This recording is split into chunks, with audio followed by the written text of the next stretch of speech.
Naagi sa mga pantalan sa Roro, dinhi sa mambahaw paingon sa hagna, ug katong usa na daan na gikan sa Balingwan, gipaayon nato sa mga dalan nga galipod sa inyong probinsya.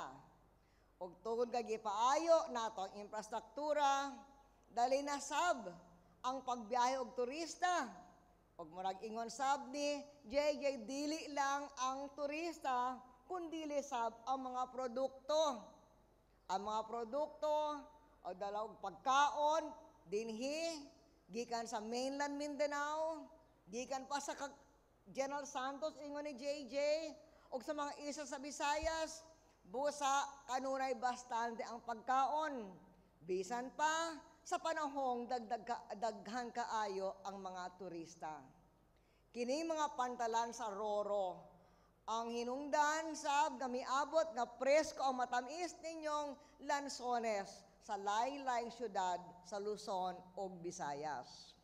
And so, RTIAP will assist you to make sure that this year the harvest of lansones will be as productive as the harvest of your palay.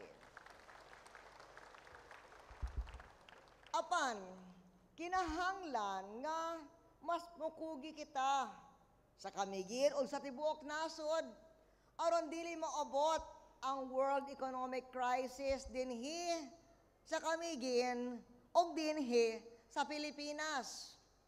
Misamot ang gahinay sa pagtubo sa kalibutan og naan nay recession sa 2/3 sa kalibutan, apan wala sa Pilipinas, wala sa kamigin ang recession. Salamat sa Ginoo. Daghang ekonomista ang natingala og midayeg kanato tungod sa pagtubo sa ato ekonomiya samtang mikonlod na ang uban.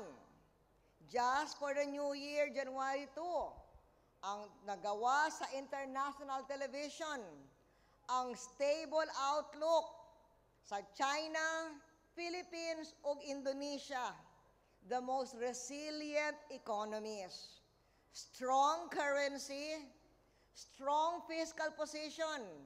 Ang atong strong fiscal position, salamat sa tabang gikan sa atong mga congressmen, sama ni JJ kaniadto og ni Loloy karon. Salamat sa ila. Tungod sa ilang suporta sa atong mga reforma sa Kongreso sa ekonomiya, we are among the few Asian economies that fared best in 2008 and that are projected to do well in 2009. Og murag ingon ni JJ na padayon nga 1825 ra ang bugas diri sa kamigin. Mao usa ka rason nga no, Philippine inflation has gone down to 8% last December compared to double digit sa laing atong mga silingan nga ekonomiya. Walay nakahibalo kung hantod kanusa modugay kining hinay nga ekonomiya sa kalibutan. Apan galawom ako nga paagi sa atong komprehensibong economic resiliency programs, dili gyud mahimog Philippine crisis o kamigin crisis ang world crisis. Alang sa ato economic resiliency, padayon ang atong pagpamuhunan sa katawhan, sama sa atong tabang, gikan sa mga katas ng VAT, o sa mga epektibong programang infrastruktura, sama nini inyong bag-o nga oval o sports complex, nga ingon ni JJ sa pag-anhi ko sa kining tuigang Lansones Festival, mo kompleto na, o mga serbisyo sa katilibingnan. Mas dako ang gastuhon sa gobyerno, alang sa edukasyon, serbisyong panglawas, sama sa inyong upgrading sa ospital, o paghatag sa training sa mga nangita o trabaho. Mas dako sab ang gastuhon sa pagpatindog og dugang pang-infrastruktura aron mosaka ang atong pakigkompetensya sa tibuok kalibutan.